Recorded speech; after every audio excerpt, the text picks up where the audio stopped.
Welcome to the Simply Pediatrics Podcast, simplifying holistic healthcare for infants and children. We're so glad you're here. Join Jennifer Zethner, holistic pediatric nurse practitioner and holistic mom of 3 on a mission. Listen in as she shares the answers to the most asked questions from parents in her practice every day and offers parents practical strategies and actionable steps to support their child's health and well-being. Enjoy this insightful episode of the Simply Pediatrics Podcast and stay tuned for more information at the end of the podcast. Hi, I'm Jennie Zethner. That's right, I'm here in my car.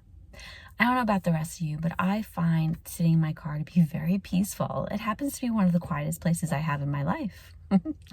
I have 3 children. I work full time. I'm busy like the rest of you, and I really would like to share information, and doing it from my car is most convenient. So I'm going to ask you to please forgive if there's any commotion behind me, any beeping, any dogs barking, ambulances, fire trucks, etc. I'll do the best I can to find quiet places. I assure you I will never be driving my vehicle when I speak to you. I will always be pulled over and parked. I am typically parked waiting for one of my children to come out of an event or something. So that is what I'm doing with my time here. And I look forward to sharing information with you. And again, forgive me for being a little unprofessional being here in my car, but I hope it works. And with that, let's get started. Today's episode, First Foods. Hi and welcome. I'm so happy to be here with you today. I'm talking about your baby's first foods. Something I talk about over and over again at that 4, 5, 6 month visit with my families. So some of the most common questions I get right here, right? What to feed my baby, when to feed my baby, how to feed my baby, all right? I try real hard to simplify things like this for families.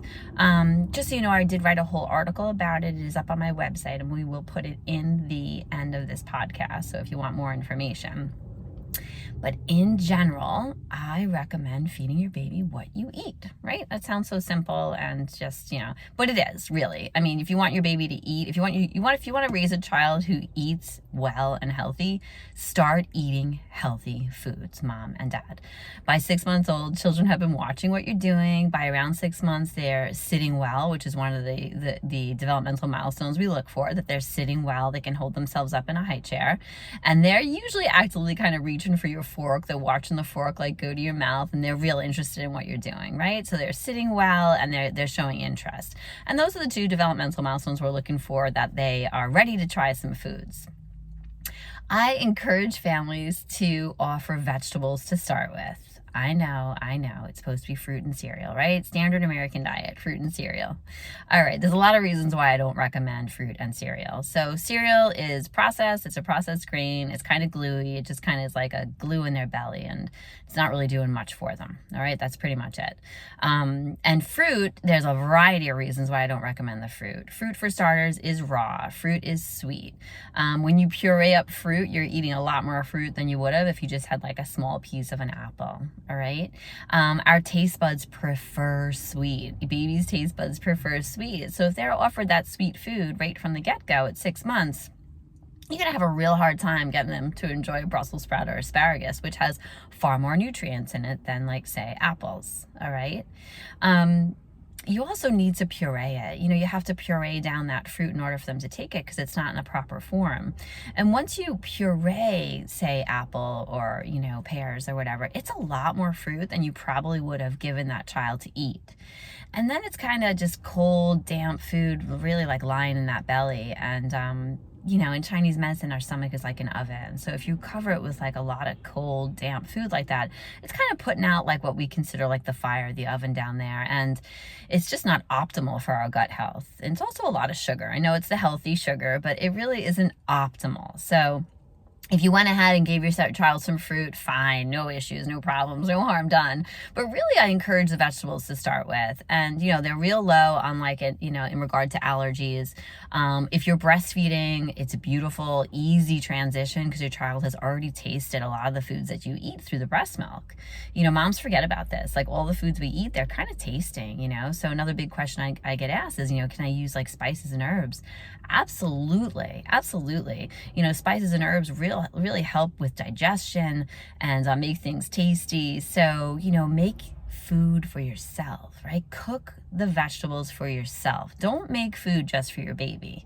That's kind of why I don't have a baby food book that I like, because it doesn't make sense to me. Like, we're not making baby food. We're making food for the family, right? The first time we start to feed our baby around that 6-month mark, that to me it's kind of the start of family, to be honest. It really is like the start of like the work of having a family, because we start feeding them at 6 months, and you know what, moms and dads, we never stop feeding them. You're going to be feeding them for 3 meals for a very long time. So start now, right? With understanding like, I'm going to cook for myself and feed that food to my infant. So logistically, what does it look like? Okay, so you make yourself a tray of vegetables, or you steam your vegetables, or however you make your own vegetables, seasonings, herbs, oils. I hope you're using the healthier oils, butter to make it flavorful. You take those pieces, right? It should be one new food each day. So one vegetable today, one the next day. You don't have to give it over and over again. Really, one each day is really okay. And if you like your vegetables kind of al dente, then you will need to overcook them a bit for your baby. So maybe that's in some broth, right? That's another way to bring in some great nutritious, bone broth, beautiful, brings in some protein, some minerals, some vitamins into the food. A side note, if you are going to use like a box bone broth, an organic box bone broth, because there's so many on the market right now, I do encourage an unsalted one. They are very high in salts. Your baby can get some salt, but the broths tend to be very salty. So you're cooking the vegetables for yourself. You're saying, oh, this doesn't feel like it's the right texture for my baby. Overcook it a little bit more in some broth. And then what we're going to do is just really offer small pieces, right? At 6 months, your baby's grabbing with their whole hand. If the pieces are as small as like their fingers, they're not going to choke on it, right? So if it's tiny that they could kind of grab with their whole hand some small pieces, they're not going to choke on those. All right. And also purees. So take some of those vegetables, blend it up with some of the bone broth, taste it yourself, moms. Please, if you don't like it, your baby's not going to like it. Make sure it tastes good.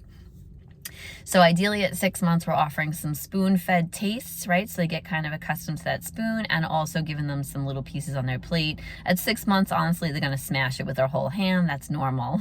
They start getting some dexterity around 9 months, where they can use like a pincer and pick up small pieces to put it in their mouth. Another option out there is baby-led weaning, which is fine. You cook a piece of, say, zucchini, broccoli, whatever vegetable you're having, and you're handing them like a piece to hold with their whole hand. As long as it's soft, if a piece breaks off, they're not going to choke. They could gag on it, but they're not going to choke, all right? So that's another option. I didn't have any actual personal experience with doing that, but I know that some families really enjoy handing their baby like big pieces to kind of gnaw on. As long as it's soft, no choking hazard, all good. All right, so vegetables to start with, and as you move along, every baby moves at their own pace too, moms and dads. There's no real pressure over this. I get a lot, families will text me, oh my gosh, he won't eat, I can't get him to take it. It's fine. It's fine. It's really just an introduction to food at 6 months. Some babies aren't interested till 7, 8 months. There's really no pressure with this. But if your baby's moving along, go right ahead. You really can't overfeed them. If they're interested in having a little bit of whatever you're eating, then give them a little bite here and there. If they eat too much, it's going to come out on the other end, or they might vomit it up. It's possible. Around 7, 8 months, you can start introducing beans and meats. So beans and meats, beans, obviously we need to puree those. Those are not in like a proper form for babies. You're just going to see that come right out on the other end. And meats can be given in a whole variety of different ways. Really by, 7, 8 months, you can do meats in a puree. You can do soft pieces of of your poultries, fishes, even some beef ground up, as long as it's soft, right? So you can, again, overcook these foods and I say overcook, but I hope you know what I mean. Like you're making it softer, like you're making yourself your meal, and then to make it the proper texture for your baby, you're going to put it in some like broth to kind of soften it up a bit.